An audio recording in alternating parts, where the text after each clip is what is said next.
चले राम लक्ष्मण मुनि संगा, गए जहाँ जग पावनी गंगा। गाथी सुनु सब कथा सुनाई, जेही प्रकार सुरसरी मही आई। नमस्कार। गौतम ऋषि की पत्नी अहिल्या का उद्धार करने के पश्चात श्री राम परम पवित्र श्री गंगा जी के तट पर पहुँच गए। तब विश्वामित्र जी ने उन्हें सारी कथा सुनाई कि किस प्रकार यह देव नदी धरती पर आई। वहाँ से फिर स्नान करके वे जनकपुरी पहुँच गए। उस समय जनक की नगरी में खूब चहल पहल हो रही थी। चारों दिशाओं से राजा सीता जी के स्वयंवर में पहुँच रहे थे। थोड़ी देर बाद राजा के बंदी जन आए और उन्होंने घोषणा की, सोई पुरारी को दंडु कठोरा, राज समाज आजु जोई तोरा। त्रिभुवन जय समेत वै देही, बिनय विचार बरई हठी तेही। हे पृथ्वी की पालना करने वाले राजागण, सुनो।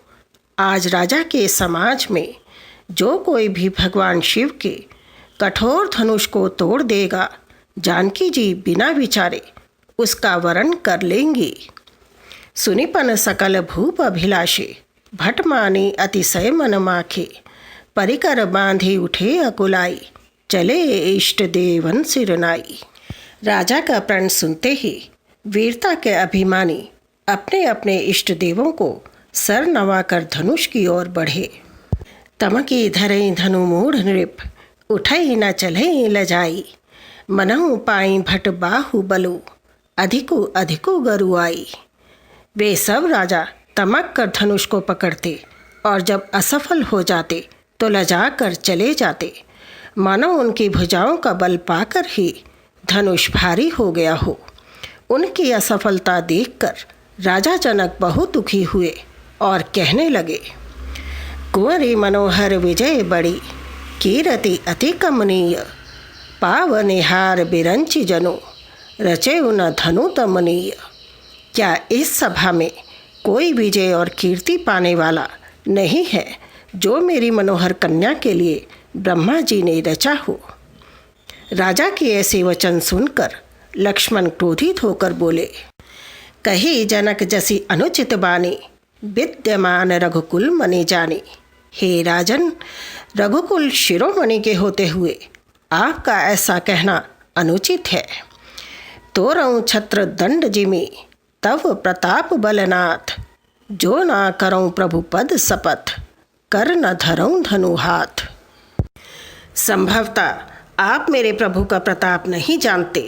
वो इतना अधिक है कि इस धनुष को मैं उनकी कृपा से बरसाती के छत्ते की भांति तोड़ सकता हूँ। श्री राम के चरणों की सौगंध, यदि ऐसा ना करूँ तो मैं धनुष और तरकस कभी हाथ में नहीं लूँगा। सयन ही रघुपति लखनु निवारे, प्रेम सहित निकट बैठारे। उठहु राम भंजऊ भव चापा, मेटहु तात जनक परितापा। गुरुजनों के सामने बिना उनकी आज्ञा के ऊंचे स्वर में बोलना उचित नहीं, ऐसा इशारे से समझाते हुए श्री राम ने लक्ष्मण को अपने स्थान पर बैठने को कहा। तब गुरु विश्वामित्र प्रेम भरी वाणी बोले, हे राम, उठो और शिव धनुष तोड़कर राजा जनक का संताप दूर करो। गुरु का आदर करना तो कोई श्री राम से सीखे। यदि वे चाहते तो पहले भी उठकर धनुष को तोड़ सकते थे, परंतु वे तो मर्यादा पुरुषोत्तम हैं। अपने गुरु की आज्ञा बिना वे भला कैसे उठ जाते। सो गुरु की आज्ञा पाते ही वे उठ खड़े हुए। उदित उदय गिरि मंच पर, रघुवर बाल पतंग। बिकसे संत सरोज सब, हर्षे लोचन भृंग। मंच रूपी उदयाचल पर श्री रघुनाथ रूपी बाल सूर्य के उदय होते ही सब संत रूपी कमल खिल उठे और नेत्र रूपी भंवरे हर्षित हो गए। और हों भी क्यों ना, भला संसार में ऐसा कौन है जो मर्यादाओं का इस तरह पालन करता है। तभी तो उन्हें मर्यादा पुरुषोत्तम कहा जाता है। जय श्री राम। आज के हमारे प्रश्न हैं, पहला, जनकपुरी पहुंचने से पहले श्री राम ने कौन सी पवित्र नदी में स्नान किया था? दूसरा, सीता स्वयंवर के लिए राजा जनक ने क्या शर्त रखी थी?